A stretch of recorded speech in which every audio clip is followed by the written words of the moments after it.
Okay, what's up, everybody? Dan here, and this is For Your Mental Health Weekly, episode number 3, and we're talking about close calls today. So I know we've talked about a few different subjects the past 2 episodes, but today on my mind was close calls. So that's when things happen that you feel like you could put yourself maybe in a dangerous situation, or you were just put there in some way, and you survive it and you learn from it and you try to get through it. So that's what I've been dealing with recently. So I wanted to make an episode about it here at episode number three, and see where it goes. So for those of you who watched the first 2 episodes or listened to the first 2 episodes, thank you so much. I appreciate the support. And let's get into it. So, close calls. What are those exactly, and how do they affect me? Well, one that comes to mind, a recent note, was when I was biking across some train tracks. And as I was biking across the tracks, the warning lights started to flash, the gates were coming down, and I was making my way across the tracks, and I was like, well, I can't really stop, because if I brake now, I'm probably gonna brake like right in the middle of the tracks there, so I just kind of kept going. When I looked to my left, I saw a train that was very close, a little too close for comfort. And, I thought to myself, like, that's just really scary, to see a train come that close to you when you're on a bike, or I guess even when you're in a car, when you're in any situation. I'd never been that close to an oncoming train before, so it really freaked me out. And I did make it across the tracks in time before the gates went down, and I was kind of in shock afterwards, thinking to myself, like, wow, what if I would have got hit by this train, and did I put myself in a dangerous situation? Could I have made a different decision, to where I wouldn't have been so shaken up about this? Yeah, I just was had all these things ruminating in my mind as I kept biking along. I mean, I was heading back home, so I spent the rest of the bike ride just kind of working out these things in my mind, and maybe a little depressed because I was thinking about how these things had affected me and how I didn't want to leave this earth too soon. I felt like I know I have a lot of life left to give and to live, and a lot of great moments to experience in the future. I don't want to miss those. So, for me, it was a really sobering thought to think that this train could have maybe, taken my life or something if I would have been, involved in some type of accident. So, um, yeah, yeah, it's something that just really, it hit me kind of hard.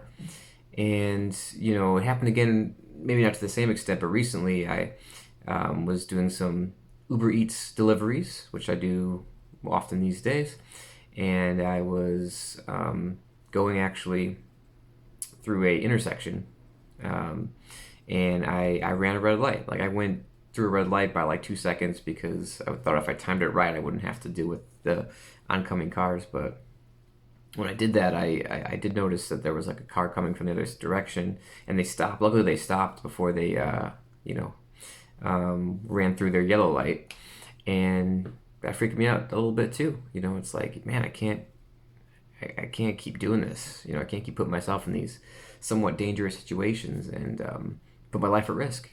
These are close calls that I didn't really want to have to keep dealing with. And it's all because of this sort of riskier nature from getting from place to place.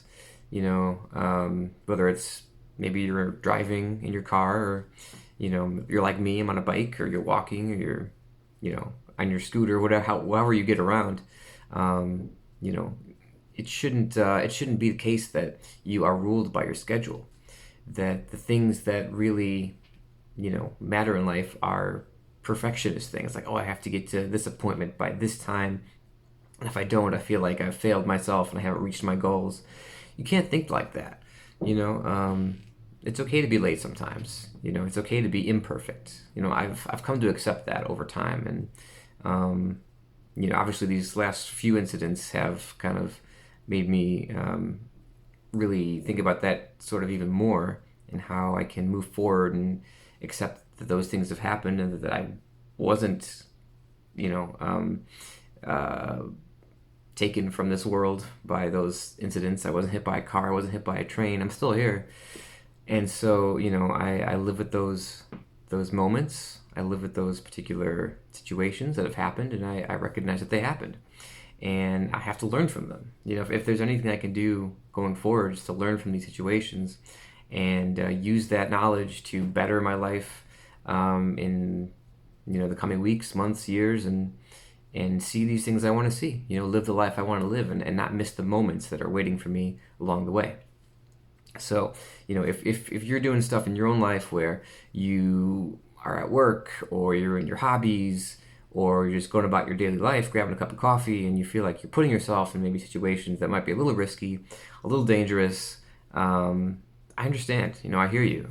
I think a lot of us get that way sometimes, where we get a little ahead of ourselves and we try to, beat the traffic and rush ahead and try to get there first before the other person, and feel like we're really accomplishing something in life. And that might be a little misdirected, I feel like, for sure.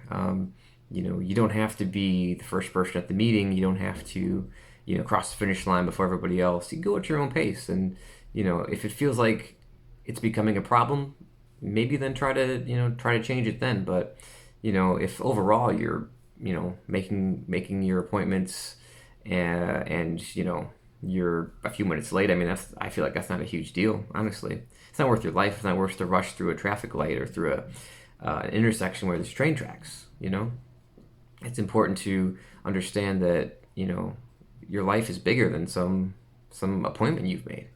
And the risky things that you do can ultimately have really harsh consequences, if you don't keep those things in check. So, yeah, I guess my advice to you and to myself would, to be to just do things a lot more mindfully, and understand that you can kind of take a step back from the busy parts of the day, the rat race, if you will, and look at the bigger picture, to live a healthy, full life and to see the fruits of your labor grow over time and really enjoy them into your golden age. That's the hope, right? I'm looking forward to that. So yeah, it's just close calls can really make someone reassess their life, and understand what is important in life, and not always worry so much about those little appointments or the little projects you're working on. And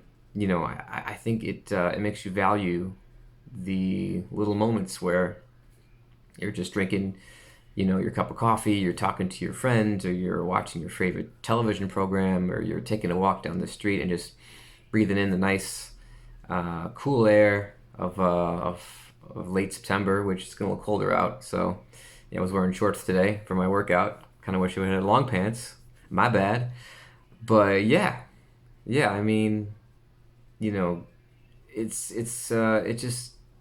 nice to be able to live a life where you're not walking on eggshells and in fear of what's hanging around the corner. You do have to go out and live your life, obviously, but do it in a safe manner. If these issues where you think you're putting yourself in a more dangerous situation are affecting you, you should stop and think about why it's affecting you and what you can do to change it. And I think ultimately that sort of reconciliation of your thoughts and your feelings is what's going to get you over the hump and get you through it. So that's definitely my wish for you and for me. For anyone out there dealing with what it's like to go through close calls.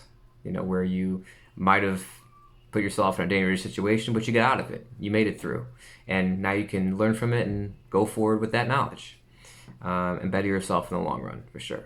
So there you go. That's episode number 3 of For Your Mental Health Weekly. Thank you so much for listening on the podcast, watching on YouTube, and thanks for the support. And as always, follow your instincts, and peace out from the show. Ja mata.